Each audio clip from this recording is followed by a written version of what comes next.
Comparison is not only about social media, although it plays a big role. It's more about this inner voice that tells you that you are not enough. It's about the quiet moment when you wonder why everybody seems to be ahead of you. They seem more successful, more attractive, more everything you want to be. They seem like more.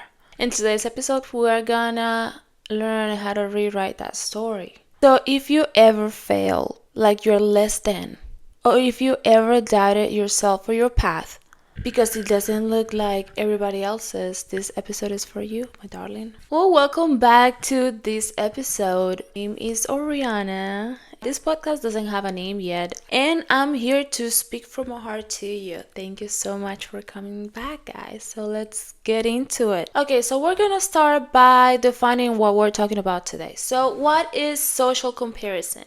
Measuring yourself against other people, their achievements, their appearance, their personality, their lifestyle, and it's completely natural.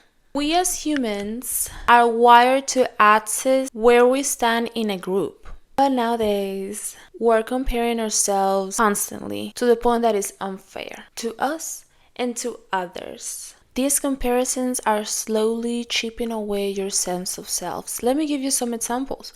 Not only scrolling on social media and seeing some influencer having a porch or anything like that. It's also like when you see a coworker get promoted and then you're like, but like, why not me? Or watching your friends start a family. You haven't even figured yourself out yet. And you're like, how? You hear somebody that you grew up with buying a house and you can barely cover rent. And you're like, how are these people doing this and I'm not enough? I think this is all based on a lie that we bought at some point, thinking that everybody has their stuff figured out but you. They all have everything together. You are the odd one out. It's like everybody else has the perfect job, the perfect family, the perfect relationship, the perfect body, the perfect life. But that's a lie. No one has it completely figured out and no one has it under their control. Everybody's dealing with some kind of struggle that you can't see. And because you can't see it, it's hard to pinpoint it. And you're like, nah, I'm the one that's wrong. Everybody has doubts. Everybody has days where they wonder if they're gonna make it or not. Everybody constantly, even the ones on top, are comparing themselves and see how they can get more. Let's see it this way. When we compare ourselves to others, we only see the finished product, but we don't see the process. We don't see the behind the scenes. Comparison often disturbs our reality and even makes us doubt our self-worth. And this is how it shows up. It's like when you feel down after a win because somebody else did it better or did it faster. When you downplay your win because you consider that somebody else did it better, so yours is not that good. Like when you try to look and go for something else because you saw somebody else doing it and you thought it was cool, but that's not what you actually wanted. You just want to be accepted and seen by these cool people. But how about you? How about what you want? And now we're going to talk about the emotional damage, the emotional impact that has on us. So, can you imagine the levels of anxiety that you put in yourself through when you do all those things? You start questioning yourself, capabilities, your dreams, feel behind, like it's a race you're losing or something and you cannot catch up at sleep and you might get sick. Why? And then let's talk about the negative self-talk. Because that got me. Can I be more like them? And then you buy these inner thoughts because you're comparing yourself with somebody else with completely different circumstances than you. And then that becomes your narrative. That becomes your story. You're just like so down and these people are so up. It's because you're not enough. Okay. And that leads to loneliness and some kind of isolation. Because you feel that you don't belong.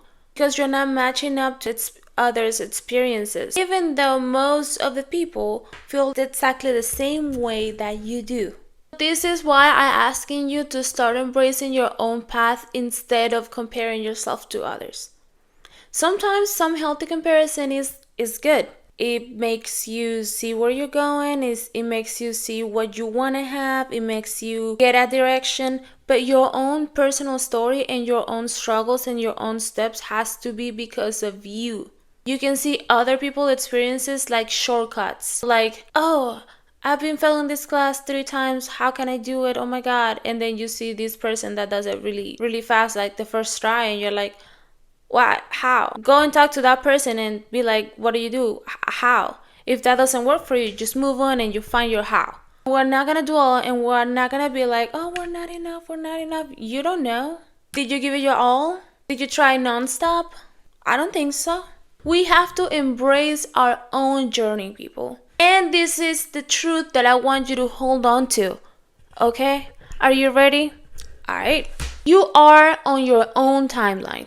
You're not supposed to look, live, or succeed like anybody else but you. Everybody, including you, have unique strengths, unique backgrounds, and a unique soul. Your journey is valid.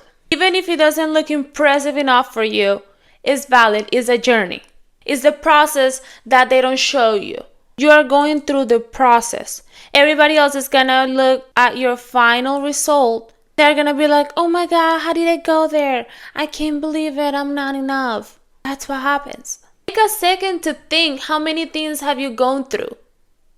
How many challenges you just go ahead?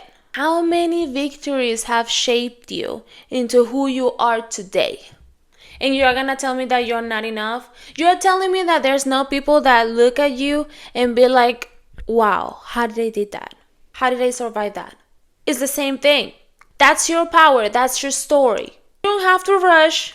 There's no competition going on. The only competition that you're in is you and yourself. You don't have to prove to anybody anything. What is there to prove? The only thing you have to do is to grow on your own way, on your own timeline, at your own pace. Let's talk about what we can do to stop this comparison cycle. Let's get practical. We have to limit our triggers so we can actually focus on our own story and our own journey. Whatever it is, if Instagram is making you feel a certain way, or you are watching firsthand a situation, I need you to limit your access to it, however you want to do it. I want you to identify what starts your comparison cycle, what sparks that unhealthy relationship. Identify it. When you know what it is, limit access to it. Next step is to practice gratitude. Every day, I want you to write a list. Yes, the queen of lists has spoken. Of everything you are grateful about. That way you can train your brain to see the right on your own path. And I want you to practice some affirmations that are going to help you out abundantly. So, you're going to say things like, my path is mine. I trust my timing. I don't need to look like anybody else. I trust in my own process. The next step is celebrate your process, not the perfection. Not the timing, not anything, the process. Because every small step matters. You don't have to wait until you are done to be proud of yourself. And final step, we want to surround ourselves with support. I want you to spend time with people that see you and see your value. Not the persona that you created for them to like. Not the comparison or the complaining person that they are not there yet. Truly you and your process. And they are all for it. If you don't have them yet, go find them. Those who celebrate your milestones. And here's my message to you, my friend. You are enough right now as you are.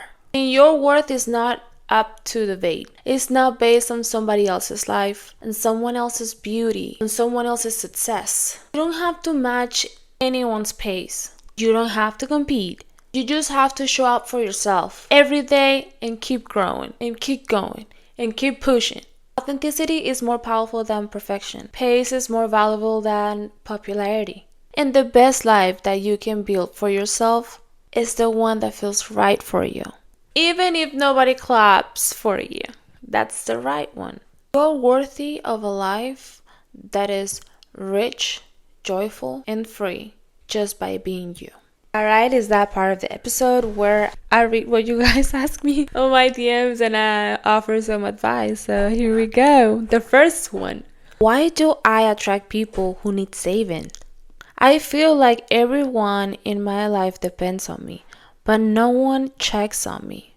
Maybe because somewhere along the way you got praised for being strong and for taking charge. And then you keep solving people's problems and being praised for it. But then now people see you as a transaction, as you are gonna be the one that solves my problems, and that's your job. Maybe you have conditioned these people to look at you in that way because you don't expect nothing in return and you don't keep track. So at some point, these people just got trained and you just got used. You are not a rehab for emotionally unavailable people, and you deserve to be reciprocated because the helpers need help too. Okay, let's go to the next one. I've always been the backup friend, the one people come to when they have exhausted their real options.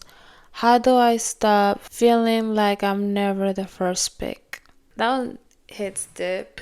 If you feel like you are the backup friend, it's time to reevaluate your cycle because you deserve people that choose you, not just need you for the time being. Start setting boundaries with these people. That's not fair. You deserve real friends. You deserve a circle that shares you and value you as you value them. So yeah, next time, no, I'm not available, but thank you. And then just go and find your crowd. Alright, and we got the last one. I push people away as soon as they get close. I say I want connection, but I sabotage it every time. Why do I do this to myself? You have some avoidant tendencies, my friend. Maybe when you were growing up, being vulnerable was punished. So your brain gets defensive about it. Maybe when you were growing up, when you felt vulnerable, people ignore you, they laugh, like you don't know how to handle yourself because you think that that's rejection. You don't have to do this alone. You just have to open up to the new opportunities. Be empathetic enough to see other people's feelings. Also, start being honest with yourself and with the other person. And then identifying your wall and little by little pushing it down. Ooh, I love those for this episode. If you have any problem or something you want me to give you advice about, you can always DM me at any of my socials and you can be on the next episode. And we finally got to the end of the episode. Thank you so much for staying until the end. If you like it, please give me a like and comment whatever your thoughts are.